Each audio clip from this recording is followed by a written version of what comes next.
লক্ষ্মীর ভাণ্ডারের টাকা আত্মসাতের অভিযোগে ফের গ্রেপ্তার রঘুনাথগঞ্জ ধৃত এক ব্যক্তি। পশ্চিমবঙ্গ সরকারের জনপ্রিয় সামাজিক সুরক্ষা প্রকল্প লক্ষ্মীর ভাণ্ডারের টাকা আত্মসাতের অভিযোগে তদন্তে নেমে ফের এক ব্যক্তিকে গ্রেপ্তার করল বহরমপুর থানার পুলিশ। শুক্রবার দুপুরে রঘুনাথগঞ্জ থানার অন্তর্গত রঘুনাথগঞ্জ 2 নম্বর ব্লকের মিঠিপুর গ্রাম পঞ্চায়েতের রায়চক বোলতলা এলাকায় থেকে অভিযুক্তকে আটক করা হয়। পরে তাকে আনুষ্ঠানিকভাবে গ্রেপ্তার দেখিয়ে বহরমপুর থানায় নিয়ে যায় পুলিশ। সূত্রে খবর, লক্ষ্মীর ভাণ্ডার প্রকল্পের টাকা বেআইনি একাধিক ব্যক্তির অ্যাকাউন্ট থেকে স্থানান্তরের অভিযোগ সামনে আসার পর থেকেই তদন্ত শুরু হয়। তদন্তে ধীরে ধীরে উঠে আসে এক সংগঠিত চক্রের সম্ভাব্য যোগসূত্র। এরপর থেকে ধারাবাহিকভাবে অভিযুক্তদের চিহ্নিত করে ব্যবস্থা নিতে শুরু করেছে তদন্তকারী দল।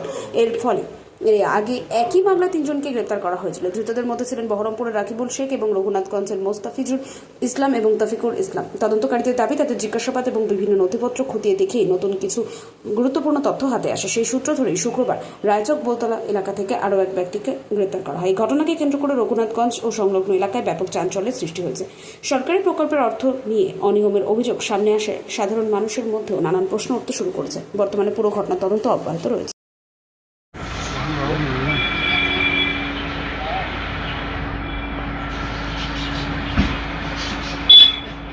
কে কে ছাত্র ছিল বলবেন না?